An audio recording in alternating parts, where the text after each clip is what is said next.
우리가 성벽 재건에 대한 말씀을 한 달 동안 같이 나누게 되었는데요. 정말 중요한 말씀만큼 또 우리에게 많은 주님의 음성을 듣게 하는 그런 성경 말씀입니다. 성벽 이 건축과 이 중수 이게 이제 그 재건이 52일 만에 착착착 진행돼서 마무리. 지금은 진행 중이지만 3장도 4장도 5장도 쭉 진행 중인 내용이죠. 52일 만에 완성된다고 하는 것은 정말 기적에 가깝습니다. 또 그런 기적에 가까운 성벽 재건을 이룬 느헤미야의 리더십은 또 우리들에게 많은 것을 시사해 줍니다. 그래서 우리는 이 느헤미야를 공부 많이 하면 아주 리더십에 대한 정보도 많이 얻게 됩니다. 성벽을 완공하는데 그 느헤미야와 하나님의 나라의 백성들이 이 영적 전쟁의 일꾼으로서 말입니다. 한 마음이 되어서 최선을 다했을 때 이 성벽이 이제 온전히 세워지게 되었습니다. 느헤미야는 이 백성들에게 이 성벽 재건을 통해서 아주 중요한 몇 가지 모습을 보여주었습니다. 그 한 가지가 뭐냐면 하나님 나라의 공동체로서의 모습이죠. 그 자존감을 다시 한번 회복시켜 주었고요.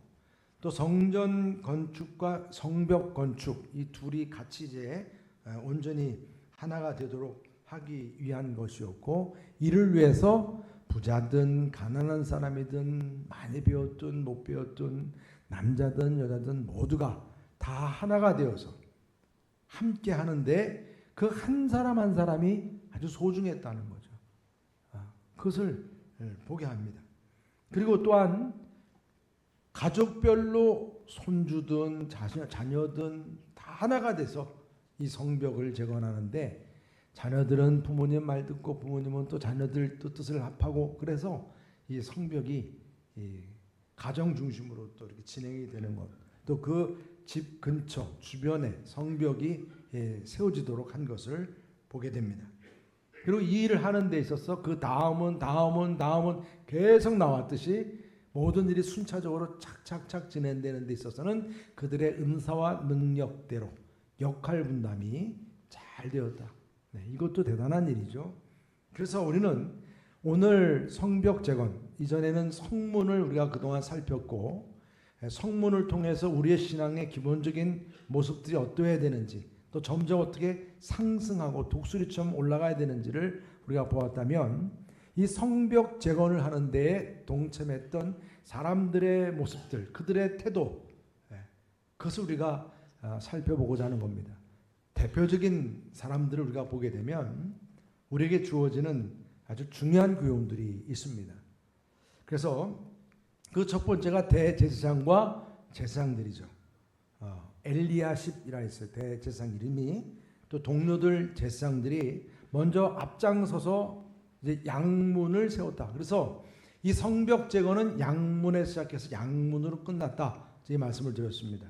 그래서 3장 1절에 나오는 말씀처럼 그때 대제사장 엘리야십이 그의 형제 제사장들과 함께 일어나 양문을 건축하여 성별하고 문짝을 달고 또 성벽을 건축하여 한메아 망대에서부터 하나넬 망대까지 성별하였고, 그래서 여기는 문빗장이 없다 그랬어요. 자물쇠도 없고, 그죠? 모든 사람들이 다 들어올 수 있는 양문이라. 그런데 우리는 이 영적인 질문을 던지죠. 항상 이 본문을 볼 때마다 왜 양문부터였을까? 왜 양문부터 시작이 되었을까? 또 양문으로 끝나야 되는가? 여기에는 어디까지나 이 성벽 재건의 중심은 하나님 나라의 백성인 우리들의 삶 속에서 이제 모든 일들이 다 하나님 중심이고, 또한 경건의 벽이 세워지는 거룩과 예배의 벽이 세워져야 한다. 예배 문이 세워져야 한다. 그러니까 우리가 신앙생활을 시작하는데 예수님 믿고 구원받아서 이제 우리가 하나님 자녀가 되었습니다 라고 했을 때 하나님의 자녀가 된 첫 번째 모습은 예배자예요. 예배자. 그래서 예배가 세워져야 이제부터 시작되는 성벽 재건도 시작되는 거예요. 여러분, 성벽이 무너졌다면 다시금 여러분들의 그 예배의 자리인 양문을 세우시기를 축복합니다. 예배가 회복될 때 바로 여러분들에게 주어졌던 모든 상처, 문제가 해결되고 치유가 되는 역사가 주어짐을 믿으시기 바랍니다. 이 믿음 가지고 예배를 드리는 겁니다. 예배를 통해서 놀라운 은혜가 주어집니다. 그런데 우리가 오늘 말씀에서 이렇게 양문이 세워지는 게 처음 스타팅이고 중요하고 그런 의미에서 엘리야십이 첫 번째 이제 성문을 세우는 데 본보기가 되었는데 사실 더 깊숙이 들어가 보면 이 성벽 재건을 제일 반대할 사람이 엘리야십이다. 아이러니하죠? 엘리야십 대제사장이 사실 눈치를 봐가지고는 이게 상황이 별로다 생각이 됐으면 엘리야십은 제일 먼저 성벽 재건을 반대할 사람입니다. 왜냐하면 엘리야십은 그 사마리아의 총독인 산발랏, 여러분들 이제 계속 다음 4장에서는 산발랏, 도비아, 게셈 계속 우리가 나누게 될 텐데 끝까지 성벽 재건을 반대한 사람입니다.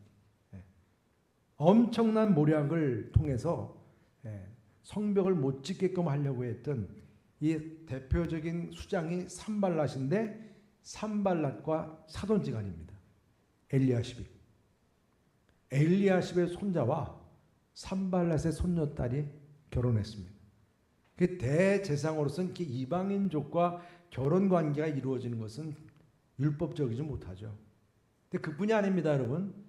도비아라고 하는 또 반대자 그 도비아에게 제2성전 그 성전의 한 부분인 방을 내줬습니다.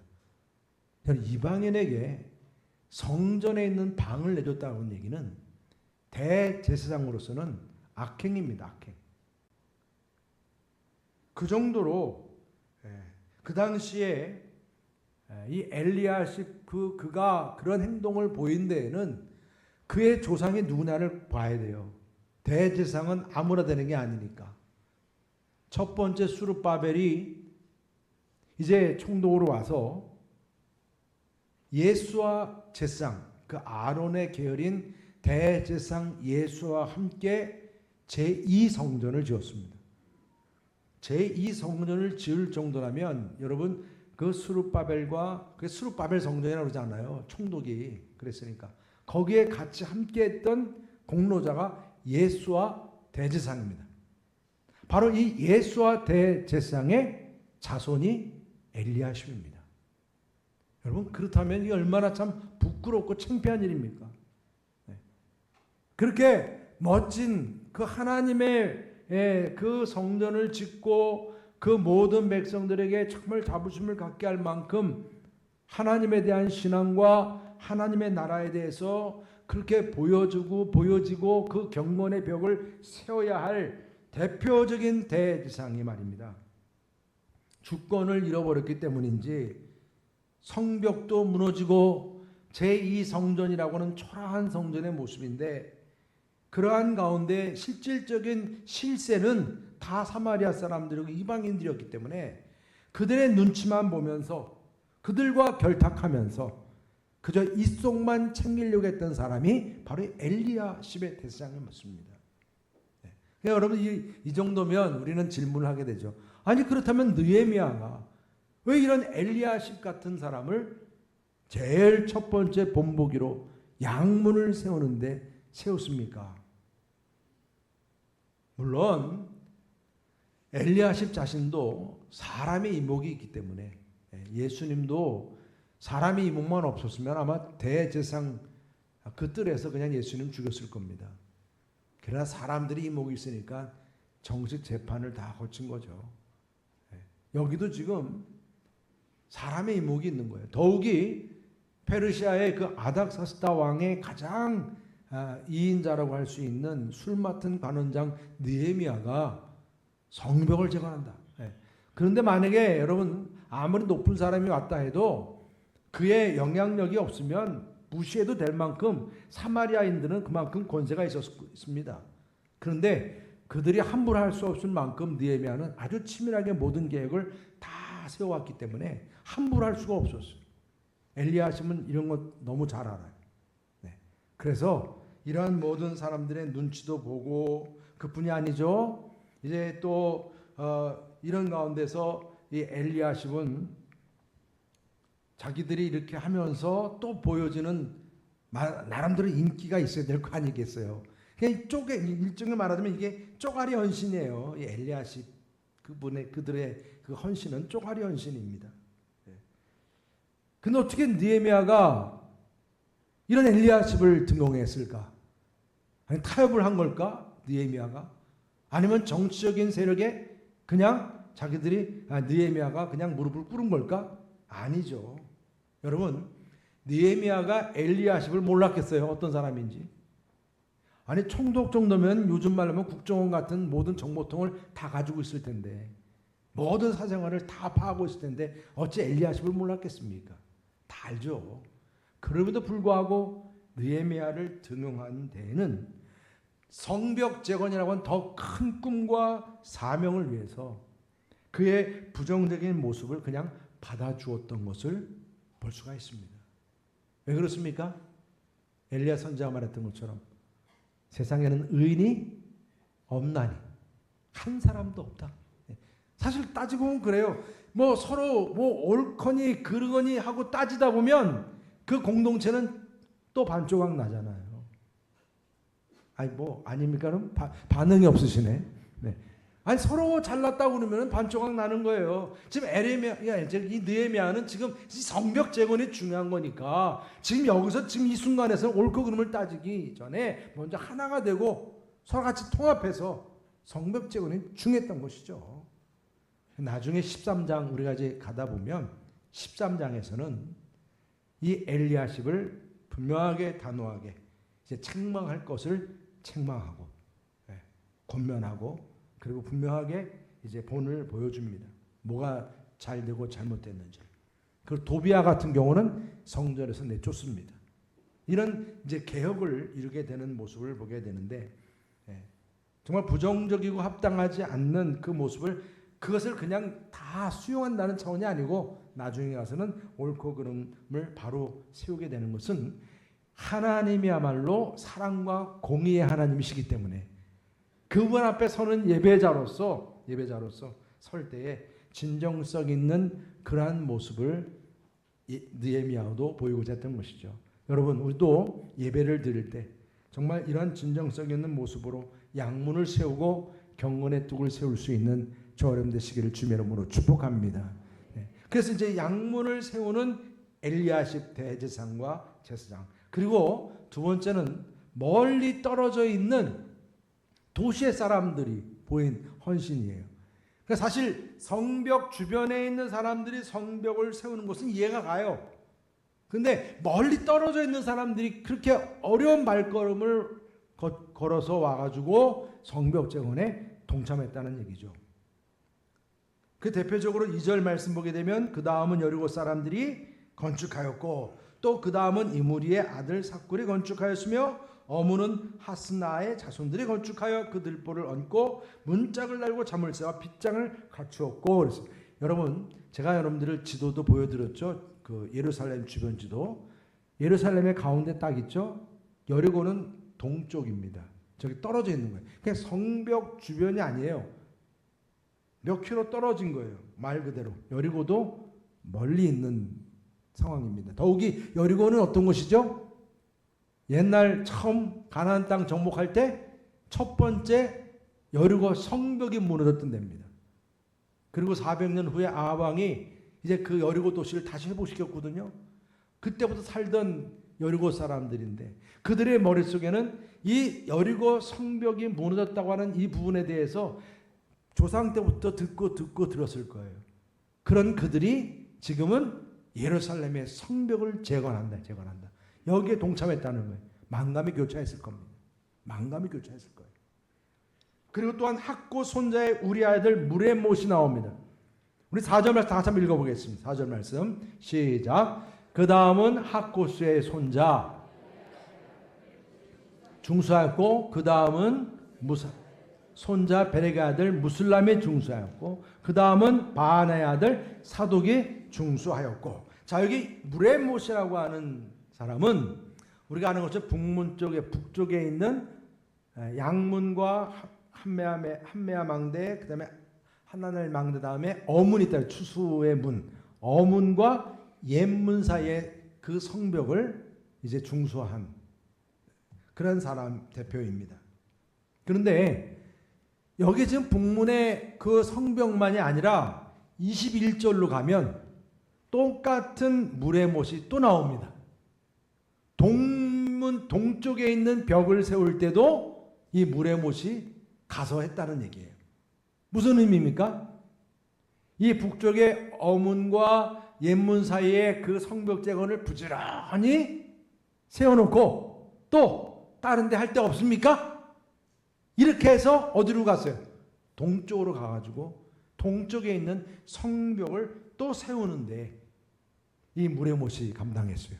2배의 몫을 감당했다는 얘기입니다. 2배의 몫을. 이건 억지로 해서가 아니에요. 자원한 거예요. 자원한 거예요. 네. 여러분, 이 물의 못은 학고스의 손자라 했어요.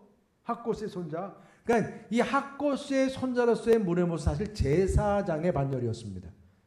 그런데 에스라가 개혁을 할 때 제사장들이 워낙 타락하다 보니까 이방 여인들하고 너무나 많이들 결혼하고 있는 거예요. 원래 율법에는 그렇게 못하게 돼 있거든요. 그래서 에스라가 이런 이방 여인과 이렇게 결혼하고 있는 모든 이들에 대해서 아주 혼을 내고 거기에 대해서 개혁을 요청했던 것이죠. 여기 우리가 읽었던 이 무슬람이라고 하는 사람은 이러한 에스라의 개혁에 반발했던 사람이에요. 무슬람은.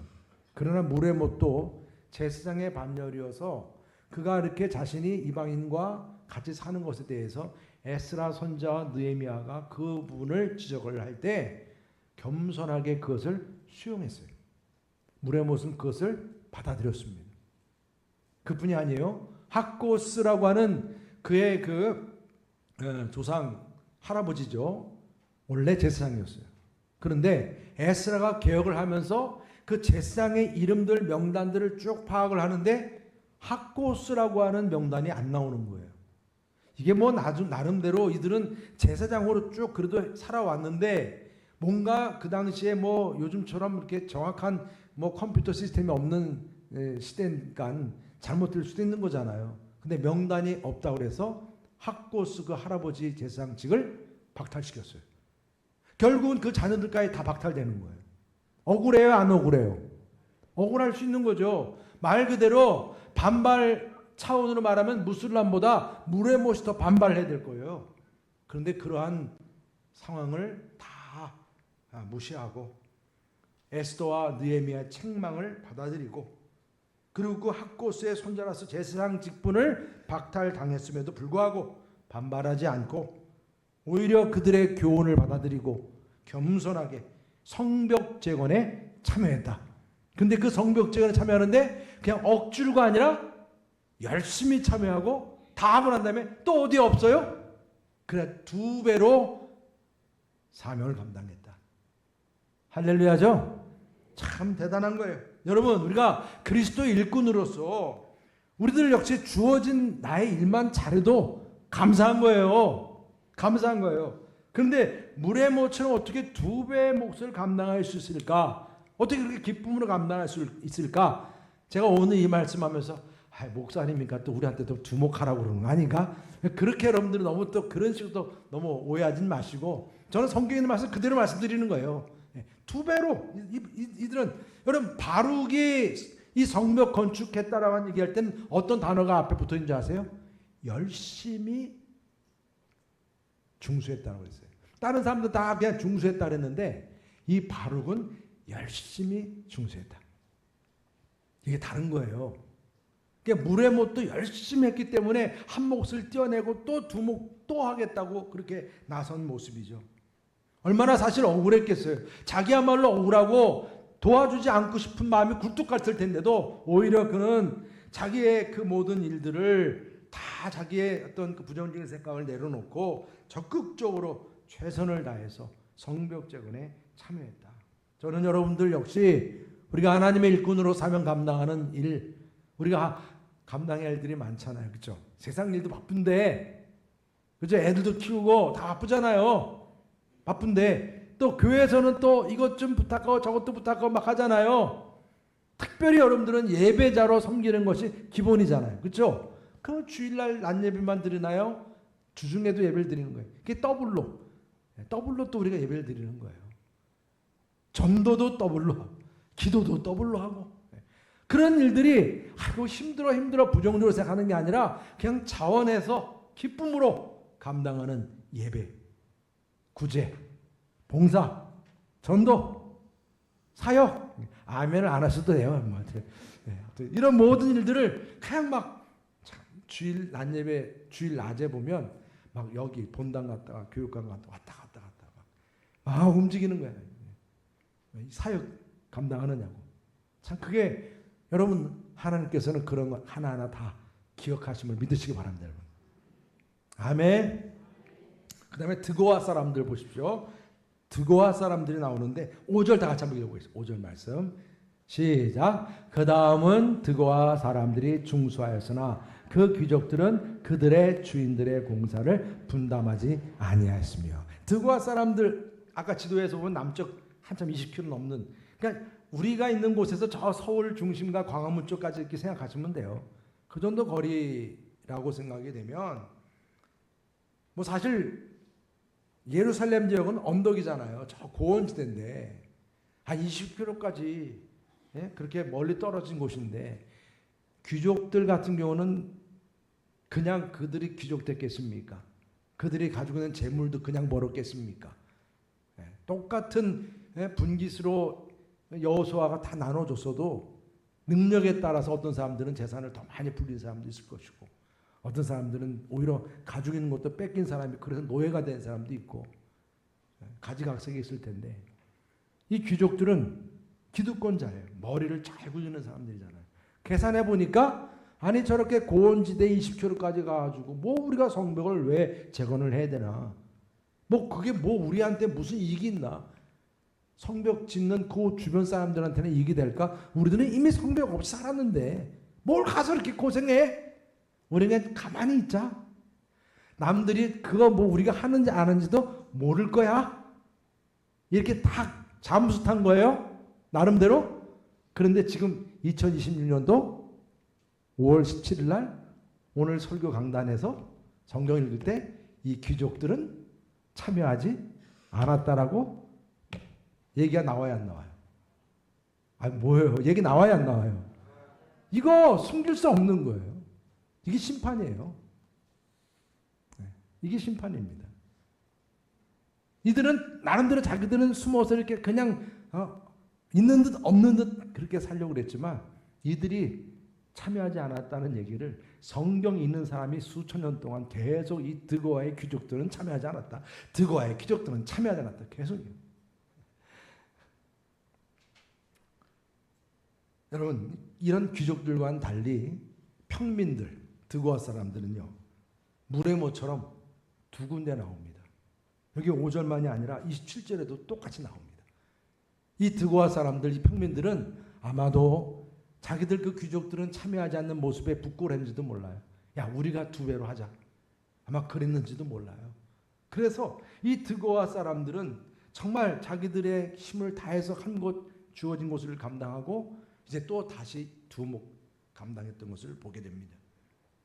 여러분 우리가 지금 교회를 세워가는 일도 여러분들 주님을 하는 일도 하나님의 나라를 세우는 일이고 이 영적 전쟁의 귀한 전사로 우리도 쓰임받는 줄 믿으시길 바랍니다. 여러분 그럴 때 우리가 감당하는 일들 하나하나가 어디서 무엇을 하든지 간에 우리 주님께서 다 보시고 기억하심을 믿으시기 바랍니다. 아이 그건 뭐 대단한 일이라고. 여러분 그렇지 않아요. 하나님께서 다 기억하신다니까요.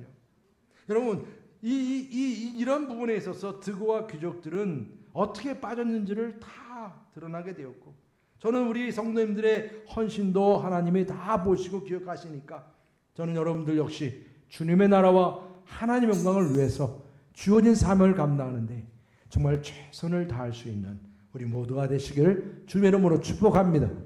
할렐루야. 그리고 또 하나는 골짜기 문과 분문입니다.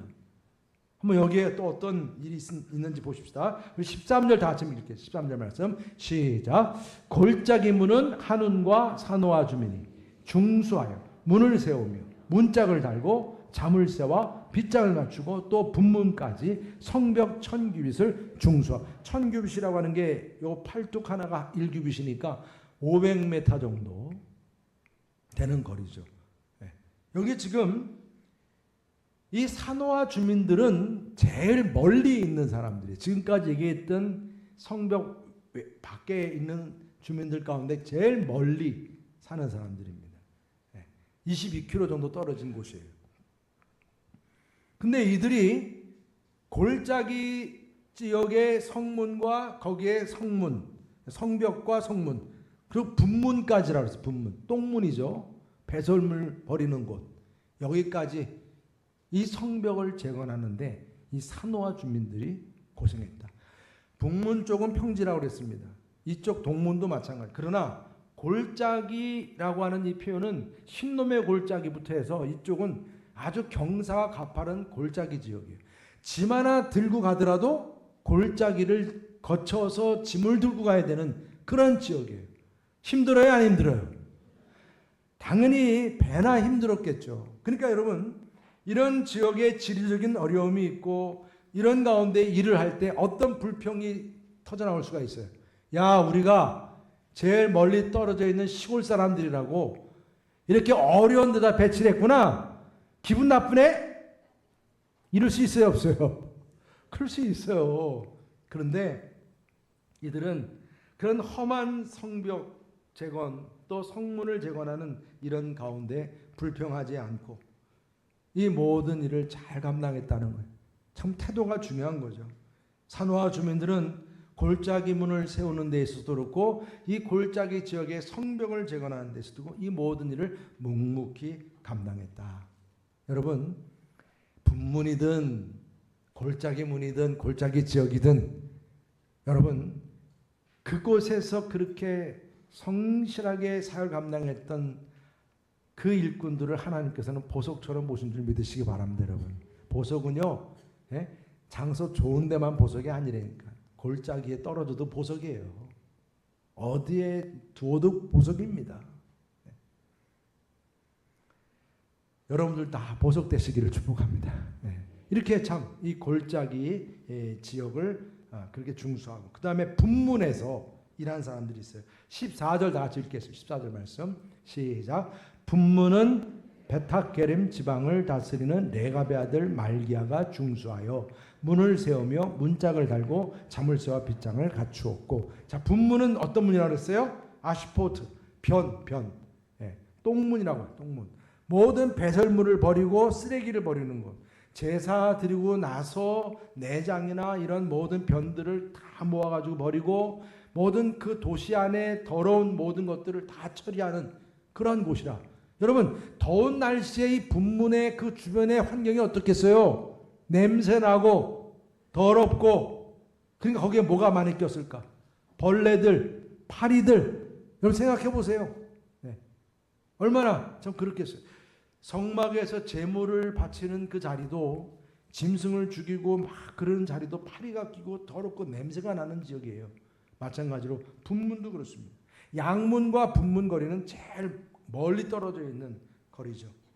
그러나 이렇게 더럽고 냄새나는 그러한 곳에 누구나 그곳은 피하고 싶은 지역인데 여러분 웬만하면 여러분 내가 뭘 봉사해도 샘문 같은 데 가서 봉사하면 더우니까 땀날 때는 씻을 수도 있고 목마르면 마실 수도 있고 물도 그런 데가 좋잖아요. 그리고 누구한테 가서 얘기를 해도 내가 샘문 만들었어. 내가 수문 만들었어. 이렇게 말해도 자랑스러울 텐데 여기 분문은 어때요? 자랑할래도 난 똥문 만들었어. 이게 좀 그렇잖아요.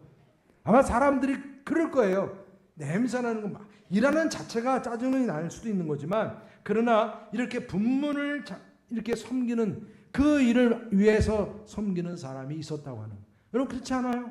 교회도 여러분 우리는 예배를 드릴 게 정말 아름다운 모습으로 예배를 드리지만 똑같을 거예요. 양문은 그렇게 아름다운 모습으로 성전 주변이 다 깨끗할지 모르겠어요. 그러나 여러분 이 분문 지역은 더럽고 냄새나고 추할 수도 있어요. 교회 안에서도 마찬가지예요. 다 교회가 이렇게 우리 본당처럼 아름답습니까? 아니에요. 교회도 이것저것 다 냄새나고 더러운 곳을 다 치우고 깨끗하게 하니까 우리가 깨끗하게 또 교회 오는 거예요. 이러한 일들을 위해서 누군가가 헌신하고 사역을 감당했다는 얘기죠. 여러분, 분문 같은 골짜기 같은 그런 지역일지라도 여러분들이 그곳에서 기뻐하며 사역을 감당하고 동참할 수 있는 우리 모두가 되시기를 주님의 이름으로 축복합니다. 여러분. 그럼 마지막으로 느헤미야는 그 이름이 등장하지 않아요. 여러분들 읽어보신 분들 간 조금 이게 아주 머리가 좀 명석하신 분은 아닌데 여기 느헤미야 이름이 있는데 하신 분이 있을 거예요. 진짜 있습니다. 16절에. 그러나 그 느헤미야는 동명이인이에요. 진짜로 이 모든 성벽 재건을 총책임하면서 모든 설계를 세우고 구역과 구역을 나누고 조정하고 공사 기간을 세우고 또 사람을 배치하고 이런 모든 일은 느헤미야가 했거든요. 따지고 보면 여러분 이런 큰 공사를 이룬 일에 대해서 후손들에게 알려지게 하도록 자기 이름을 제일 먼저 딱 드러나게끔 할 수도 있어요. 느헤미야는 충분히 그럴 만한 위치입니다. 그러나 그의 이름은 빠져 있습니다. 여러분 건축 과정에서 그 많은 공들이 있는데 그런 공을 일하는 보통 사람들에게 다 넘겨주는 거예요. 그리고 자기는 한 발짝 뒤로 물러나서 지도자로서 보여지는 겸손과 그 도량이 보여지는 겁니다. 그래서 사람들은 이런 느헤미야를 따를 수 있었던 거예요. 그 느헤미야는 그 모든 일하는 사람들의 마음과 그 모습을 10분 이해하고 그들의 공로를 인정해주고 그 일에 참여한 사람들 그들의 이름을 높여주기를 원했던 것이고 알려지기를 원했던 것. 그 이름을 다 기록한 거예요. 그리고 자기 자신도 함께 동고동락하면서 솔선수범했던 느헤미야를 사람들은 기뻐하고 따랐던 것입니다. 여러분 어떻게 보면 이런 성벽 재건에 있어서 서로 돕고 서로 지원하고 하는 그런 가운데서 이런 모든 성벽이 지어지는데 느헤미야는 오히려 일반적으로 평범한 사람들의 이름을 높이기를 원했다는 것이죠. 그래서 3장 말씀을 보게 되면 어디에도 정말 전문가들 이름이 없어요. 목수든 뭐 석공이든 뭐 없어요. 충분히 페르시아에서 자기가 그런 기술자를 다 데리고 올 수도 있었을 텐데 그들이 없고 오히려 평범한 사람들 이름뿐입니다. 여러분. 더욱이 평범한 사람들 이름뿐인 정도가 아니라 오늘 말씀 보면 남자만 당연히 일하는 줄 알지만 여인들도 동참하게 된 걸 보게 됩니다. 딸들의 이름도 나옵니다. 딸들이 여기에 참여한 것들도 드러내고 있어요. 드러냅니다. 이런 것들은 다 없애버리는 게 아니라 드러냈어요. 그리고 무엇보다도 오늘 눈여겨볼 수 있는 게 성전에서 아주 허드렛 일로 봉사하는 이 느디님 사람들, 이들이 원래 누구냐면 기브온족입니다. 여러분들이 가나안 정복 당시에 죽음이 두려워서 그 기브온족들 대표되는 사람들이 옷을 다 허름하게 입고 여호수아에게 와서 우리는 멀리서 왔으니까 우리는 해하지 말라고. 그리고 서로 약속을 맺었어요. 해하지 않기로. 알고 봤더니 기브온족이 바로 예루살렘 가까이 있는 거예요. 속은 거예요. 여호수아가. 그래서 어떻게 했어요? 약속은 약속이니까 너희들은 살리겠지만 딱 요 일만 해라. 성막에서 물 깃고 나무 패는 일만 해라. 그러고 난 다음에 우리가 성경 읽으면 이들이 어떻게 된지를 잘 몰랐는데 느헤미야의 성벽 재건 때 이들의 이름이 나옵니다. 느드님 사람이라고. 느드님. 여러분 이들은 성벽 재건이라는 것이 없었으면 가뜩이나 하찮은 일만 하는 이들의 이름이 드러날 리가 없었어요. 그런데 이들이 일을 하면서 제사장들이 하는 일보다 배나 열심히 일을 감당했어요. 그러한 느드님 사람들에게 성경 말씀 우리가 지난주 읽었죠.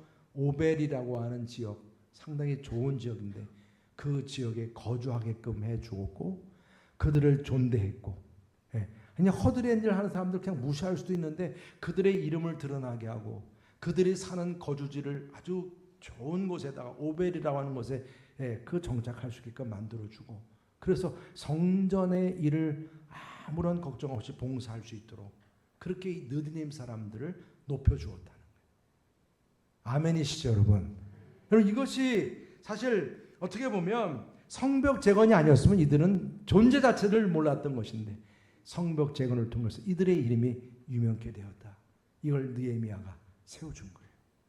여러분, 지금도 하나님께서는 우리들의 헌신과 봉사와 수고를 하나도 잊지 않으심을 믿으시기 바랍니다. 여러분들은 곳곳에서 주님을 위해서 수고하고 하는 일들이 많이 있으리라고 믿습니다. 그런데 누군 알아주고 누군 알아주지 않고 이게 아니라 하나님은 다 기억하세요.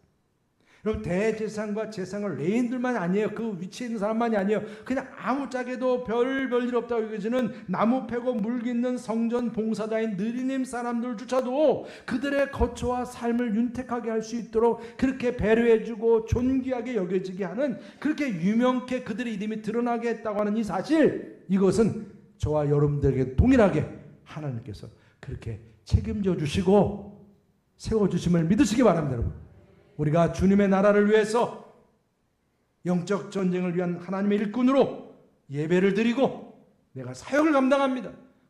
땀을 흘립니다. 구제합니다.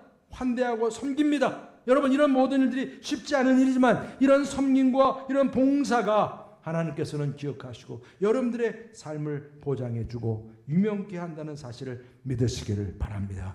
그래서 우리 여러분들 교회 성도님들에게 이러한 은혜와 복이 여러분들 또 여러분들의 자손들에게도 주어지기를 주님의 이름으로 축복합니다. 할렐루야. 우리 시간에